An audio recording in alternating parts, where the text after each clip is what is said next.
Welcome to partialarc.com. Don't do that. Hi humans! Before we kick off the episode, a quick announcement. The finale of our first adventure of Friday Night Quests with special guest John Kim just concluded this past Friday. Hop on partialarc.com or iTunes to hear the action-packed conclusion. It certainly got pretty cinematic at the end there. And of course, if you'd like to help us out, please consider hopping on iTunes and leaving us a rating and review. Any 5-star rating really helps people find the show and allows us to continue doing what we love. With that said, let's start the show. I'm here to save the day. I'm here to save the day. Soon I will be invincible.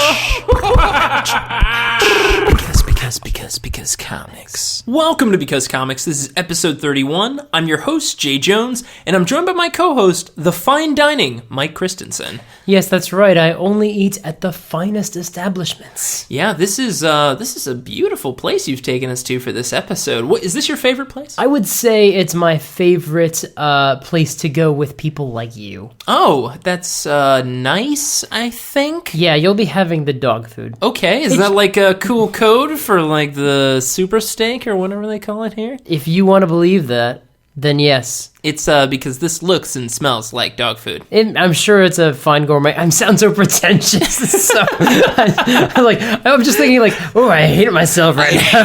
Hate where this is going. Miserable. Anyways, guys.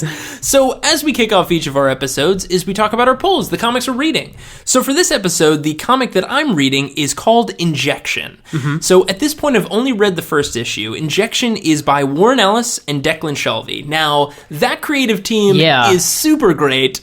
They did Moon Knight, right? Yeah, they did Moon Knight, which I think was our third episode, actually. Third or fourth. And I love that creative team. I mean, what they did with Moon Knight basically revitalized that character. Yeah. And, you know, more creators have built upon that, and it's become a great new direction for Moon Knight. Mm-hmm. And I love the art. I love the writing. It's great. And they're taking on this individual project. Injection is from Image. And how I can describe it is it's basically X-Files meets The Wire. Wait a second. That sounds super great, and it is super great. Yeah. But I say X-Files because the comic itself is definitely dealing with a supernatural, maybe alien, maybe you don't really know. Mm-hmm. And that's where The Wire kind of comes in. So The Wire is, obviously regarded as one of the best television shows ever, but what's commonly known about The Wire is it just drops you right in. It doesn't really give you like a super long exposition dump. At the beginning of this comic, there's no, in 2052, blah, blah, blah, blah, this happened, right? So what this comic does is it drops you into the lives of 5 people when they're first meeting each other and forming this group that'll be known as the Cross-Cultural Contamination Unit. A wonderful mouthful.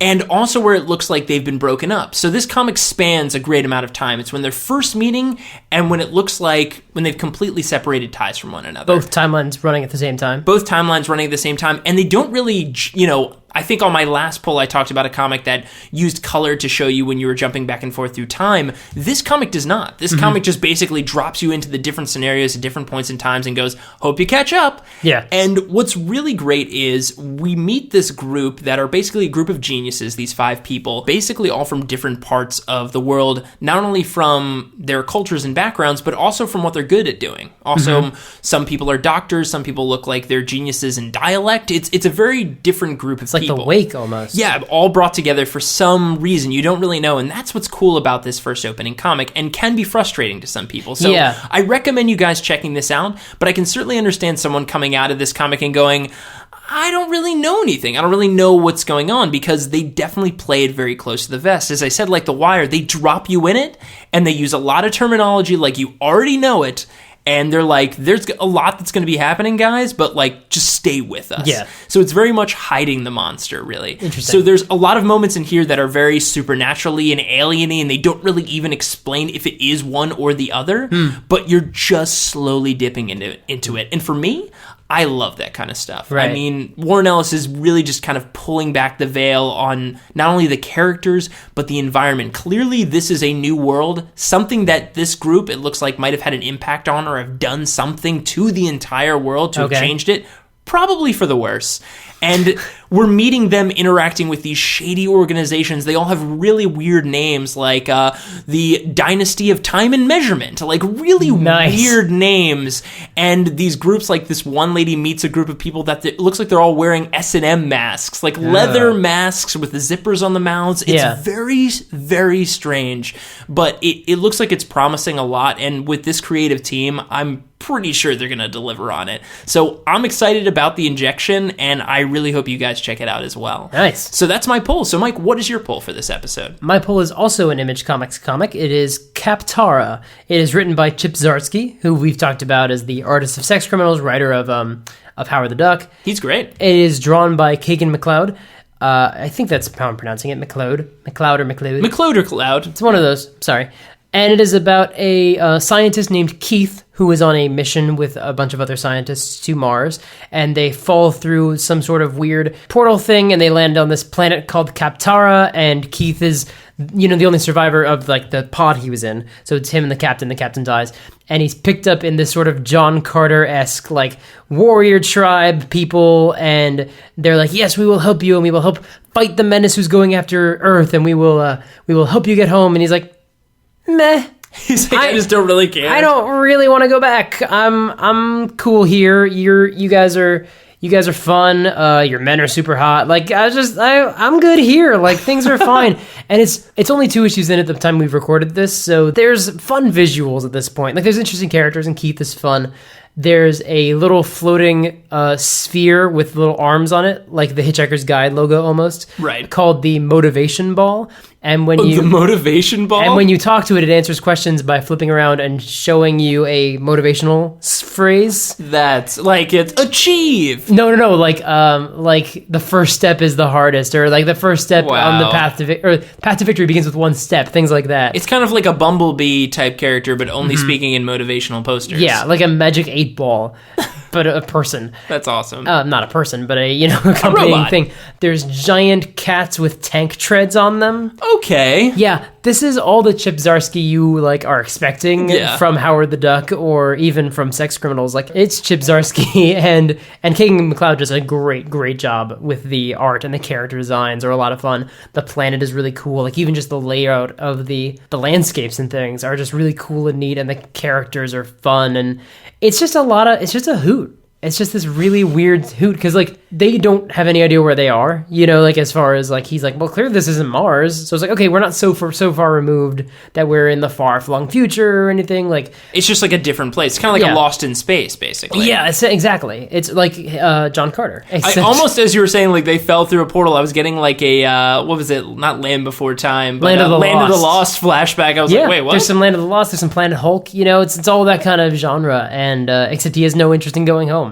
He's just like, I think I'm just going to stay here. He's starting to, like, figure out whether he wants to stay and whether he wants to, like, find his other humans and, like, what does he really want.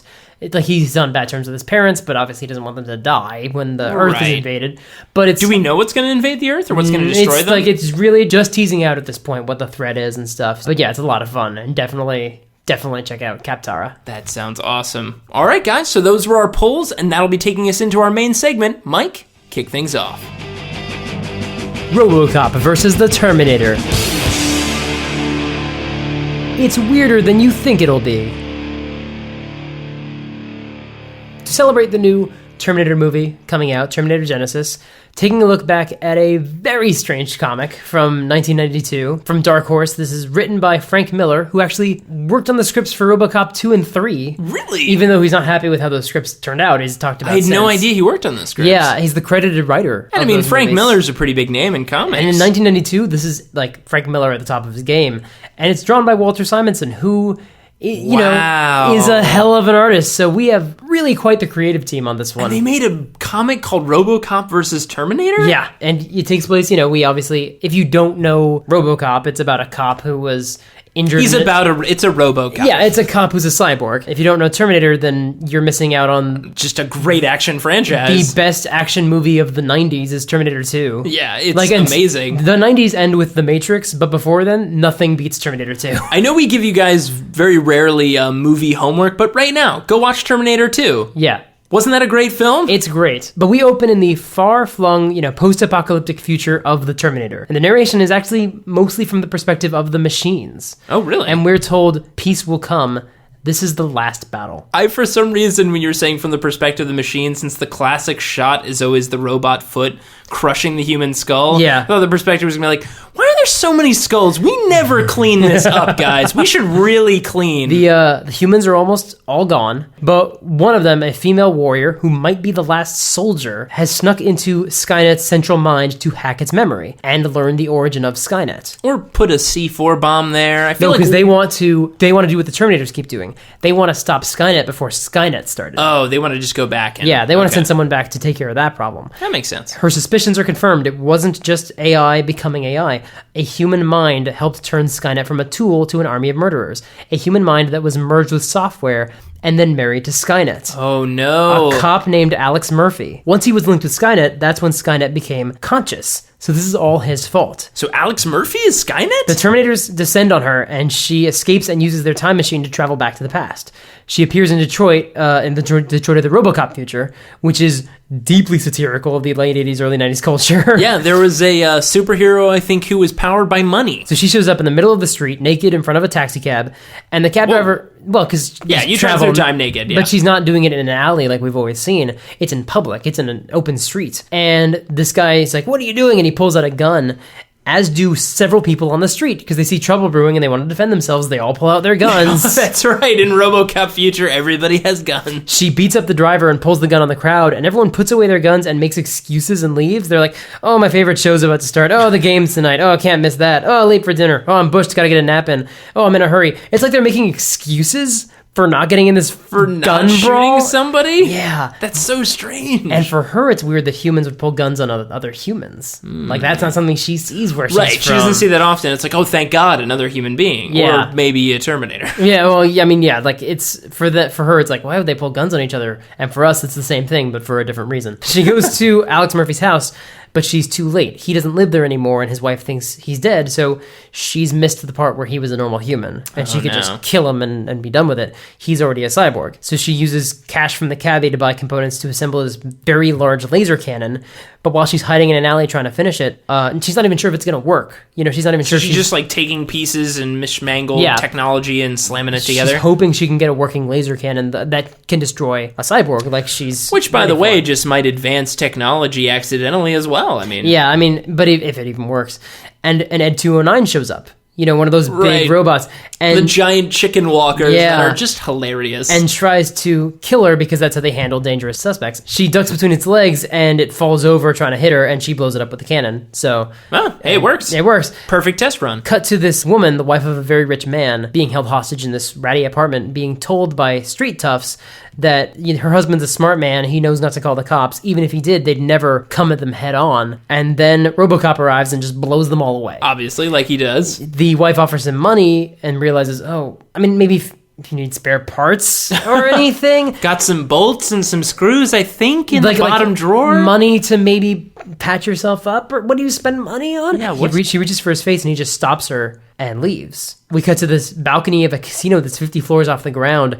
A man in a bomb jacket tries robbing a bunch of people, and they're handing over their jewelry and stuff. Robocop shows up, and the guy activates his bomb jacket. He has 5 seconds left, and he keeps saying, "No, I'll do it, man. I'll do it. I'll blow him up." And Robocop just throws the guy off the balcony, and the dude explodes in midair. Oh my God. Because he believed him. Yeah, well, he was like, I'm a machine. I'm going to do the most efficient thing to get this person away from everybody else. And that's the thing. He's feeling more removed from everything except the call of duty. So he's not really sleeping. He's not really... So this isn't post-RoboCop 1. This is still before he revolts against OCP, right? This is like post-RoboCop 1. He's on the law. He's doing the job, but he's still having a hard time finding his purchase on humanity. I think this might be post-RoboCop 2 because the Ed 209s are on the street. Oh, okay. I haven't seen RoboCop 2 all the way through. I didn't care enough. How did you miss that Academy Award-winning film? RoboCop 1's really good. RoboCop 1 is great. And then I started watching RoboCop 2. I was like, RoboCop 3 gets a jetpack, Mike. But anyway, he's starting to feel removed from everything, and he's thinking about that. Then the female soldier shows up and blows him apart and blasts him into atoms. Whoa, what? We cut to the grim future where the machines start crumbling and trees start appearing and the sun starts shining and the Terminators scramble to send soldiers back in time to change this thing that changed time. They want to undo the change. So killing RoboCop Robocop super would have fixed the future. Yes. Wow, okay. Cut to Detroit, where right in the middle of a basketball game, 3 Terminators just appear in the middle of the court. Are they Arnold Schwarzenegger Terminators, No. or are they like just robot skeleton Terminators? No, they're not robot skeletons because they can't be robots. They can't Right, be... you have to have some kind of... It's weird because, they have to have an exoskeleton of You flesh. need organic material. Yeah. You can't have anything inorganic. That's why you can't bring guns or anything like that. But it's a man, a woman, and a child. So it's like a family, but Yeah. like a naked family that drops in the middle of a basketball game? Yes, and everyone starts pulling weapons, and we get everyone in the audience, and we get the narration,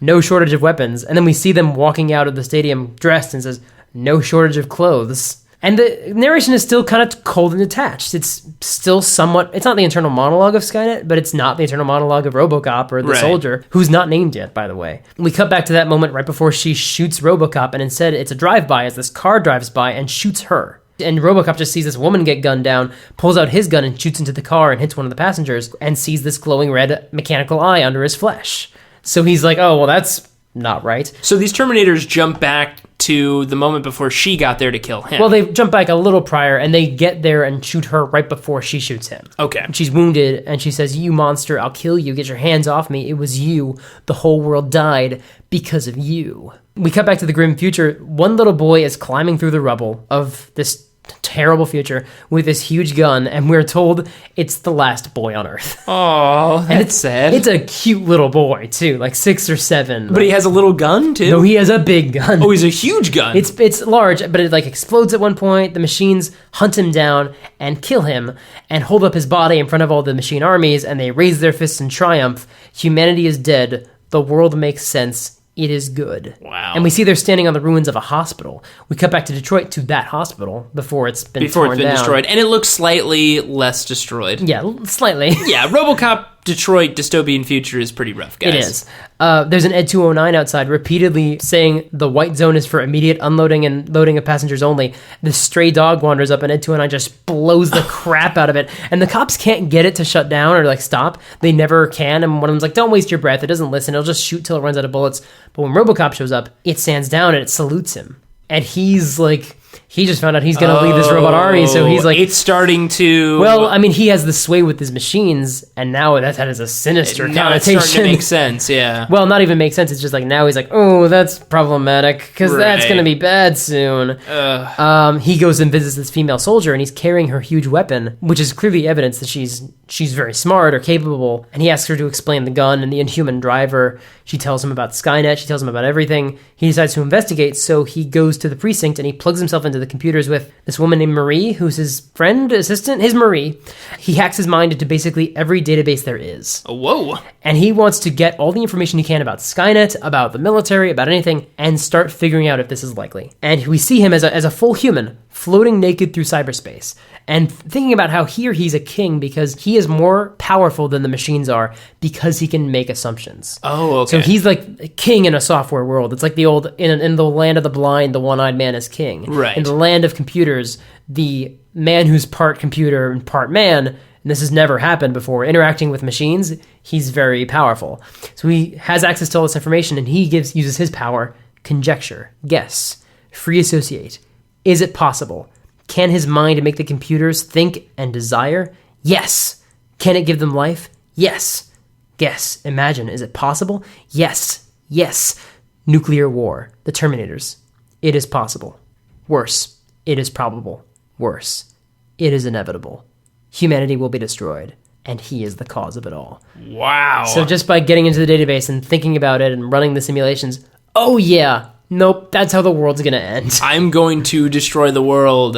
Great. Yay! Protect and serve. So he unhooks himself and he prepares for trouble, because trouble's coming. Yeah. The Terminators, the ones we saw before, break into the police station, and it's not like the scene from Terminator 1 where they kill everybody. They just break down the wall and steal everything from the armory. And when we're talking about the Robocop police armory... Oh, boy. Yeah, we got some real RPGs and things coming out I didn't of even here. think about that. Yeah, they've all got way too many guns. I mean, if all the regular civilians have weapons, if you're going to take from the actual police, they've got to have some serious firepower. And stuff, plus the stuff that's an impound, one assumes. Right. Why did OCP make this? I don't know, some de-atomization super crazy weapon. Yeah.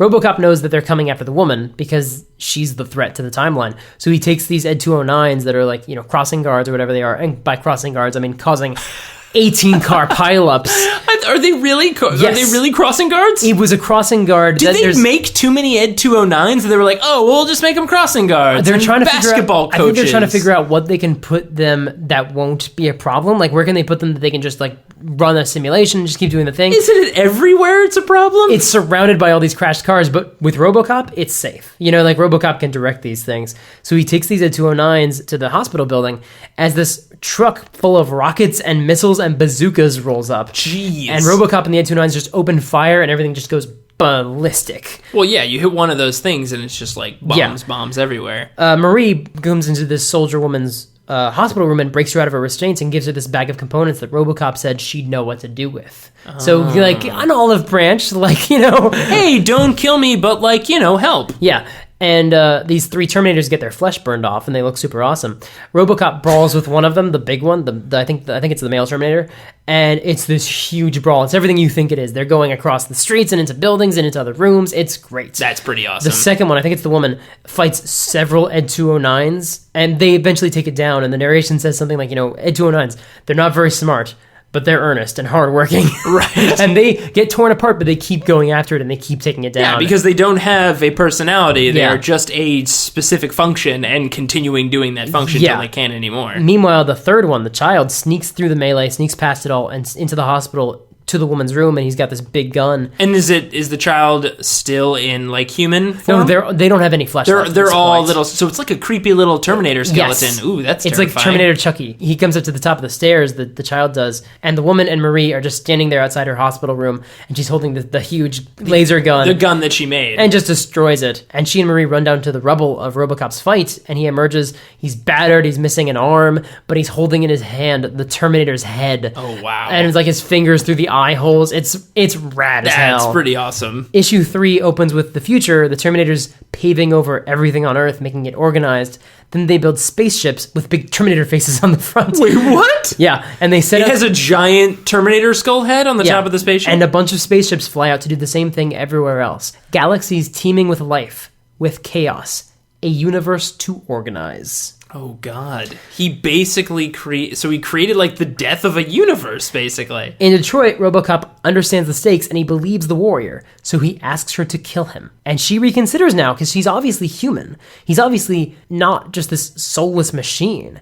And he literally walks up and puts his face against the gun barrel. Right against the gun. And she says there has to be another way, and he says there isn't, and he walks away and leaves. He goes and he visits his own grave, and then he goes to this junkyard, and he stands on the conveyor belt, and he rides it to his doom. And it smashes him. Oh, right into the... okay. Like onto this like incinerator sort of thing, and the smashing thing. He's just standing on the conveyor belt and just riding. And we cut back to this woman who's in police custody, answering the cops' questions about they've got Terminator remains, and they've got this huge gun lying on the table, and both those things vanish. Oh, wow. So it does work. And she smiles. She's like, oh, it worked. He did it. And in the future, the humans being slaughtered watch the machines vanish, and they rejoice, and the machine cities crumble.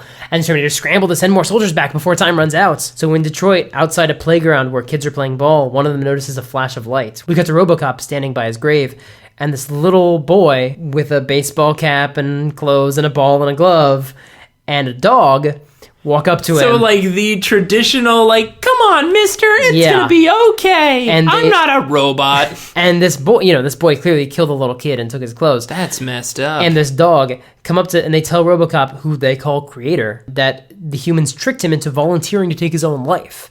And that's crazy. He has a purpose to serve the world, to save the world, to organize the world. Robocop shoots that kid in the face. Wow. And doesn't kill him, but, shoots him in the face and roll for initiative. Battle has started. Then the dog starts talking. What? Hold on. It's a Terminator. It doesn't... They sent a Terminator dog back, too? Yes. So they were, like, in the future, they're like, how will we get to him emotionally? What do humans like? They like dogs and children and baseball caps. And here's the thing. They had to rush to scramble to get these soldiers out there. So they have Terminator dogs ready. On standby. Well, here's the funny thing, too, actually. Here's the reason I think that might make sense. Because in the future, the dogs hate Terminators. Oh, so you'd have dogs that if you can have a pretend dog that won't bark at a Terminator, then they're like, that's a normal human being. Yeah. That makes sense. I mean, from a dark machine mentality, it makes sense that they would create more than just one model of Terminator. Yeah. Like, it's Arnold Schwarzenegger, shoot Arnold Schwarzenegger. Like, the reason they had Arnold Schwarzenegger, the initially was like, it's the whole idea is that you need a big body to hide the robot chassis. That's a T-800. We've seen other editions of Terminators, and the whole idea that you can fit more and more, like, make smaller ones, make ones that are babies, or not babies, but children. Ooh, terrifying. And the dog says, you fire on us, it is madness. You fire on us to protect the flesh. It is madness. And his fur falls away, and he doesn't look at all like a dog underneath. Ugh. He looks like a little bug thing. He's got like a pincer's face, and a bunch of tendrils, these robotic tentacles and razors come out of his body, and they just go full force. They are going to force him to merge with Skynet. They tear apart his body, and they carry his severed head with them. What? And he's still alive? Yes. Oh, jeez. And they carry him back to the police, or back to his base, basically. Back to the place where he plugs in his mind. Plugs into every night to, like, recharge or whatever it is. In prison, the female soldier was in a holding cell with a bunch of men, and one of them is lying beaten on the floor, and all the others are huddled against the far wall, hands to themselves or in their pockets. No, we assure you he was a bad egg, but we're all going to be perfect gentlemen. Don't worry about us. And she's just sitting there, and she's got this paperclip in her hand, and she thought, I took this because I thought I was going to have to escape, but now I don't have to. I can just ride out the change because time's going to change. Which, by the way, is not at all how it works in the movies. Yeah, no. They broke all the rules. But she's sitting there and going like, it's going to be okay. And at any minute, everything's going to change and I'll be fine. Then she hears explosions and she realizes the Terminators are back because it's got to be. Well, I mean, maybe. I know it's Detroit, but the timing is just very suspect. Right, yeah. And she breaks herself out and she goes to Robocop's station or whatever. And she sees the sight of the little boy with the missing half his face and the little, not at all a dog, and the severed head plugged into the machine, begging her to kill him. But then she shoots at him, and the little boy intercepts and takes the bullet in his hand, and the super gun, because the super gun's already gone. That thing vanished with the timeline. So she's only got regular guns. She's only got a regular gun at this point. No. It's a future Detroit gun, so it's really, really good, but it's still not enough. And they beat her up and they kill her, and then they link him up with Skynet. They kill her? And he is slave to the computers, forced to watch Skynet become sentient and destroy the world with nuclear bombs. And he is the cause of it all. This is the quote. Armageddon, and he is the cause of it all. Terminators stalk the survivors, tireless, merciless, and he is the cause of it all. Billions die by fire, and he is the cause of it all. Everything human, everything living, screams to heaven, helpless, hopeless, doomed, and hell comes to earth, and he is the cause of it all. Jeez. But that is a heavy, dark scene, man. Yes, it is. It very much is. They made the... I guess it's Frank Miller, so I guess that's not a surprise. We should have known where he was going. Known where he was going with this. We should have known where he was going with his career. Right, yeah. No, but Alex Murphy still hopes he can fix it. So he replicates himself in the computer. He basically... makes a copy? He extracts everything that's precious about himself. He makes just his humanity into this, virus that's just copying himself, this copy of a human soul living in the machines, hiding in the codes, flitting from database to database, a virus, a ghost. The machines try to hunt him down and they try to extract him, but he replicates himself to survive. Decades pass, and he waits for his opportunity. He's this just sort of ghost in the machine waiting for the chance to strike against the Terminators. And finally, one day, he gets a break, a faulty security code at a factory that makes Terminators. He takes control of the factory, and he fights off the Terminators with the robot arms of the factory as he builds a new body. The narration tells us he has time for vanity, giving himself a face of cloned flesh, and time enough for sentiment, building a weapon familiar to what he used to use. So is he building like a super new giant Robocop body? He builds himself basically an approximation of Robocop with a lot of the design aesthetics of Terminator, like a Terminator hand and things like that, and a bunch of new guns sticking off his back like War Machine. And a new design that's, it's a Terminator Robocop fusion.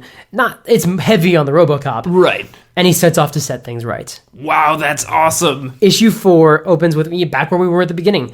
The robots hunting down the last humans, and Robocop shows up and blows them away, and he gives the soldiers hope, something they don't have a lot of usually. No. And they tend to their wounded. He meets up with this female soldier that he's met before, but she doesn't know him. And finally gets her name. We've never gotten her name before, neither has he. Florence Langer, call me Flo. He pets the dogs at the camp, and the dogs like him, and that's weird for her. But a good sign that they can actually trust him. Or those dogs are Terminators. Or the dogs are Terminators. But that night, as he's petting this dog and she's like sleeping on his side as he's keeping watch, the dog disappears. Oh no. That dog is somewhere else, either alive or dead, somewhere else in the timeline. Time travel. You never can predict it. It's funny. It's what he's, this is a phrase we hear a few times. Interesting. He knows he shouldn't exist in this new timeline. As soon as the new Matrix forms, he won't. He has maybe a day until the timeline sets itself right. So basically it's treating time like a living thing. Like it's trying to correct itself at all changing, times. It's changing in subtle ways at first. The gun, the Robocop remains, or the Terminator remains, go first before Flo disappears because she's a living person, I guess, and you have to figure out where she is in the timeline or whatever. But again, this is not at all how time travel works in any other Terminator version. Guys, we all know how time travel really works, but we won't bring it to Frank Miller at this point. It works differently in every piece of Terminator franchise. Yeah, I know. It's very strange. Very different rules. It's very inconsistent. But he has a day. The machines fire a nuke, and he thinks it was only a matter of time. Jeez. And Wait, they hadn't tried that before? I'm sure they did to take care of lots of humans. When you're hunting down little packs of them. Right. But when you know you have an enemy who's a threat and a concentration of humans. This thing that was basically the genesis of their people entirely and is now back killing their people. It's like, we got to take care of this guy. He flies up into the atmosphere. So he has a jetpack. Yes. There we go. He intercepts it, hacking into it, and sends it away, and it nukes a city of machines. Oh. He falls to Earth incredibly gracelessly and smashes, and Flo pulls him out of the rubble of this crater and takes him back to the factory to rebuild himself. And she suggests, why don't you do what they do? Why don't you make more than one of you? So make a bunch of Robocops. The Terminators send an army after him, and they're intercepted by a fleet of flying Robocops. Wow. They don't all have flesh, but other than that, we have Terminator Robocop hybrids and Terminators against each other. And it's just a melee. That's awesome. Meanwhile, Robocop Prime flies to the main terminal, and does he have a matrix in his chest that he opens up at the end? And... We can tell who he is because he's got skin. Right. You said Robocop Prime, so I could not throw the Optimus Prime joke in there, Mike. You could have, though. Yeah, but you know that I was going to have to do that, right? I don't know that. I don't know anything about Transformers. I only know the movies 1 and 2. Wow, that's a poor example of the only knowledge of Transformers. I know. Sad. Anyway, he flies to the main terminal of Skynet, and the machines try to get him to stand down. As soon as he flies into the building, he suddenly lands in his old home naked, human. Oh no. And his wife is there, and she's kissing him, and Marie is there, and Flo are there, and they're like, hey, if you stay here, like they're hacking his inner thoughts, and he's trying to struggle against it, but he's starting to maybe succumb, but he's not sure. Meanwhile, in the real world, Flo gets hit. She gets taken down, not killed, but taken down, and one of the other Robocops, reports it back, or he sees it at the same time. He snaps himself out of this hallucination, and he hacks into the machines and flies away as the mainframe just explodes. Jeez. He cradles Flo, and she's talking about how humanity will rebuild. There will be kids laughing again, and trees and flowers. She always did like flowers, and she dies. And he says, sleep, my friend. You will wake in a better place. I promise. It's not good enough for Murphy that he just destroyed Skynet here. It's not good enough that he managed to hold off the Terminators so the humans can rebuild. He makes one more trip back in time. We cut back to that same cab driver, screeching to a halt, and he freaks out for 2 reasons. 1, for a split second he thought he saw a woman in the street. 2, instead there is a steaming pile of flesh. What? Just this heap of flesh. And Robocop breaks out of it and flies up to the Skynet satellite system that's in the atmosphere, or, in orbit, and blows it up. And then he fades away because he never existed. And we see the future. This woman named Flo is wearing a toga, lying in the grass under the shade of a tree near a few utopian, futuristic buildings. She wakes up from her dream, remembering a strong man with a steel face, and her final words to her, sleep, my friend, you will wake in a better place. I promise. What a strange dream, she thinks, but, a good dream. Nice. Not bad. Happy to be here. Even though most of that was a nightmare. Right. I guess if she got more than that with the Terminator. But all she remembers is his voice. All she remembers is that. Robocop's on the street of Detroit's feeling removed from everything except his sense of duty. And then he senses danger. No. Nothing's wrong. Nothing's changed. Nothing except a new feeling. A new calm. For now, the call of duty seems to be enough. For the first time in days, he realizes how tired he is. He heads back to Marie to get some sleep. In the future, as the Matrix reforms, the Terminators hastily scramble. They have to send one more operative back in time to fix things. Another dog Terminator rushes through the portal. Did they arrive at the right time even? It emerges and it's not even sure. Then it gets stepped on by a dinosaur.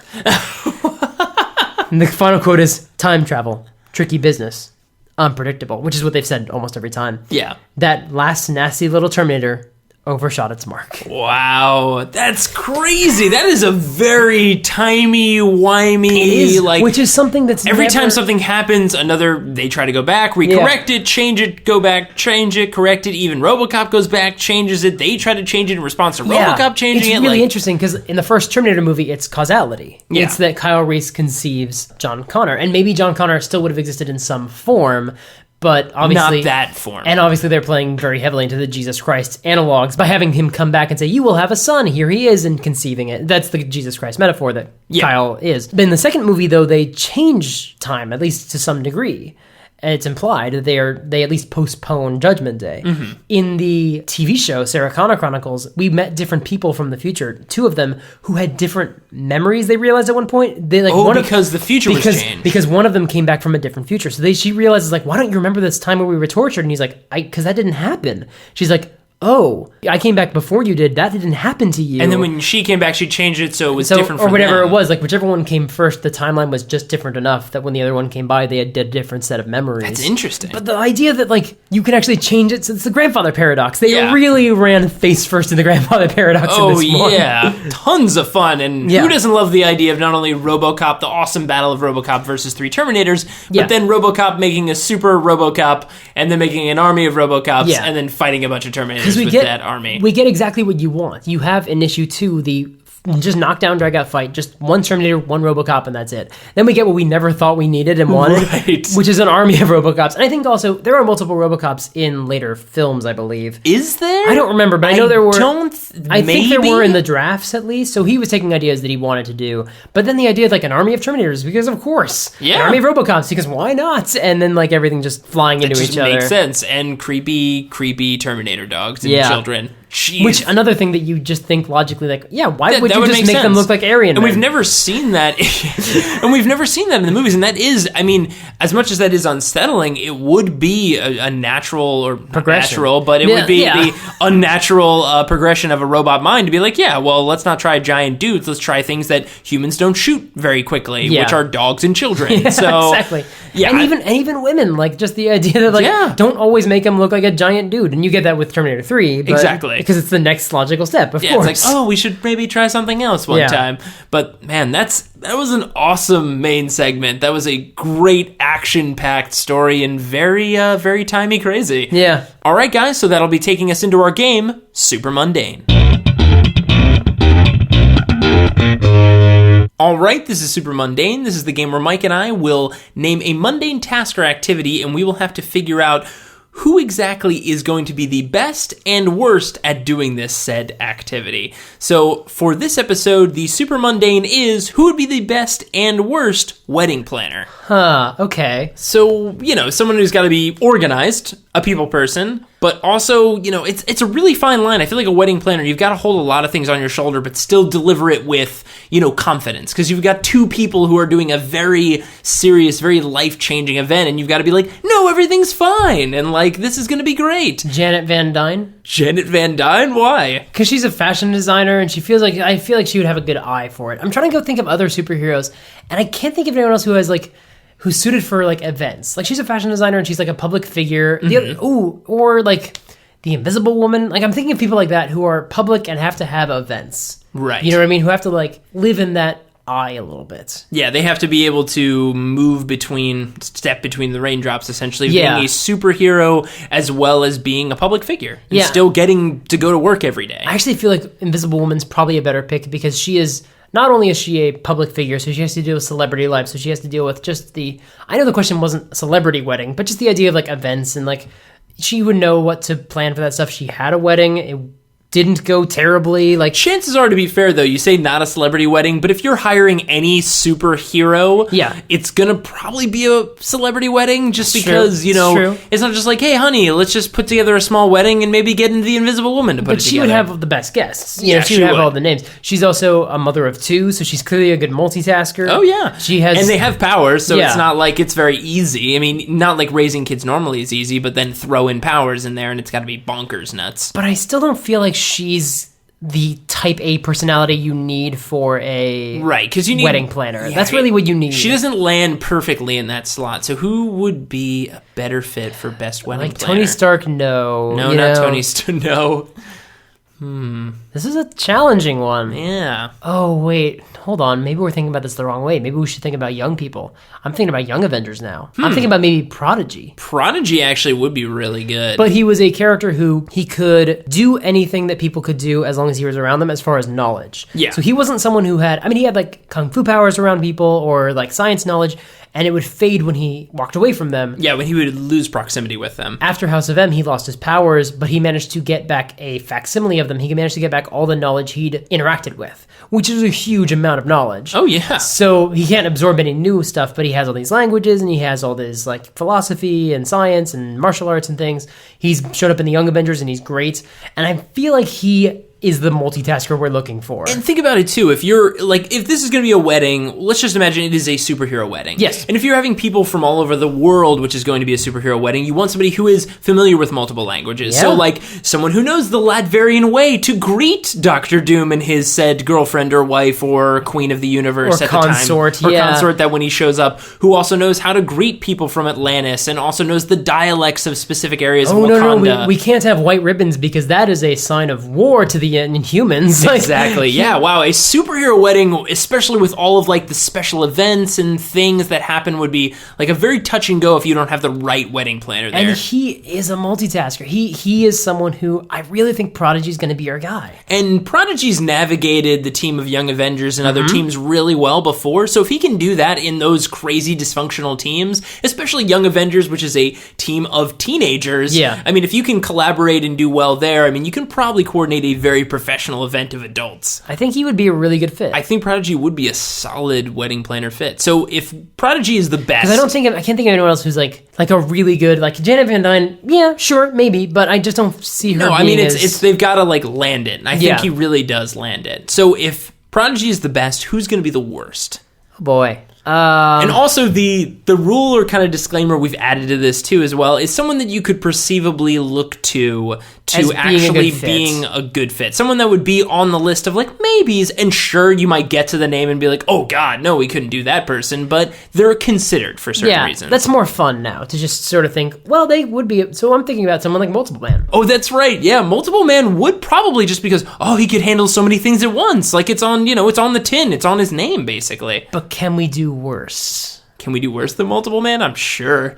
For research, you could send Multiple Man to multiple weddings and him all come back and he'd be like, yeah, I know all the weddings of all over the world. But the thing is, I don't think he would necessarily be the worst. He wouldn't be the worst. There's some things that he could bring to the table if he really committed to it. So if, instead of going to the line of work of being the best private eye and ended up being the best wedding planner, I'm sure he could do a pretty decent job. Yeah.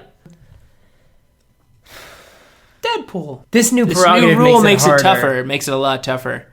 Because we just don't go straight to our A-team Yeah. of Lobo and Deadpool. And, Yeah, but we're actually running out of really horrible human beings. Yeah, we are actually. We've used So, most like, of them. I think this new rule shouldn't be a hard and fast rule. Here's my new ruling on the rule.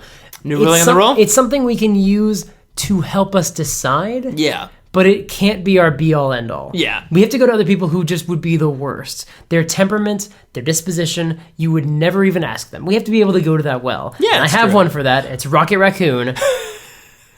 He's absolutely the worst wedding planner of all time. Rocket Raccoon? He is not someone I could see making it work. Right. It would be a disaster. He would never get it together. Yeah, it would never work. We have to be able to go there sometimes. It's true. You really want to use Rocket Raccoon as the worst wedding planner. I can't come up with anyone else who wouldn't at least be decent. You know what? Let me throw up a scenario for you. Okay. In the Guardians of the Galaxy roster, Yes. if you are Peter Quill and you and Gamora are getting married, are you going to ask Drax? First of all, that's not going to happen. Not gonna happen. But okay, if you are Peter Quill and you're marrying somebody, Yes. are you Maybe going? not going to happen. If you're Gamora, you're married. If you're Gamora and you're gonna marry somebody, third try, and who are you going to ask? Are you gonna ask Peter Quill to help you? Probably not, because he's probably a jerk.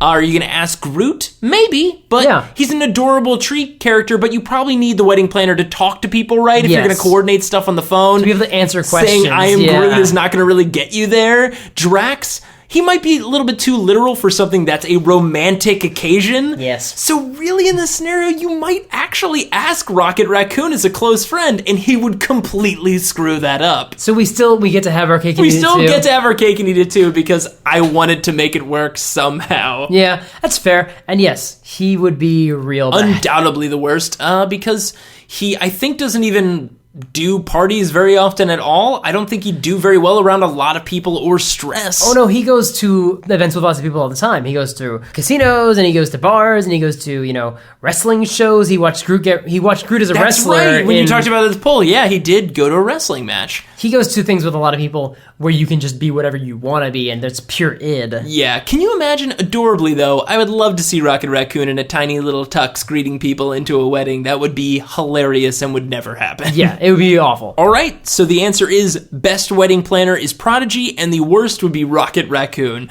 So that was episode 31 of Because Comics. We'll be posting a new episode every other week. If you'd like to download more episodes or check out other similar podcasts, head over to partialarc.com. That's arc with a C. Of course, you can email us any questions at becausecomics@gmail.com or follow us on Twitter and Instagram @partialarc. And be sure to check out more content from our comic boy wonder, Mike Christensen, at partialarc.com, where he writes articles every Tuesday and Thursday. Thanks for listening, and remember, The Lion King is a retelling of Hamlet. it is. Lion King 2 is a retelling of Romeo and Juliet. Wait, what? Really? Lion King 1.5 is Rosencrantz and Guildenstern are dead. Because it's their story weaving in and out of the first Lion King movie. Which is what Rosencrantz and Guildenstern are dead is. It's them coming in and out of Hamlet. It's the two side characters who Timon and Pumbaa are based off of, and them like coming in and out of the storyline and having weird side quests, and that's what Lion King 1.5 was. So basically Disney was like, yeah, we're gonna lean into this hardcore because comics.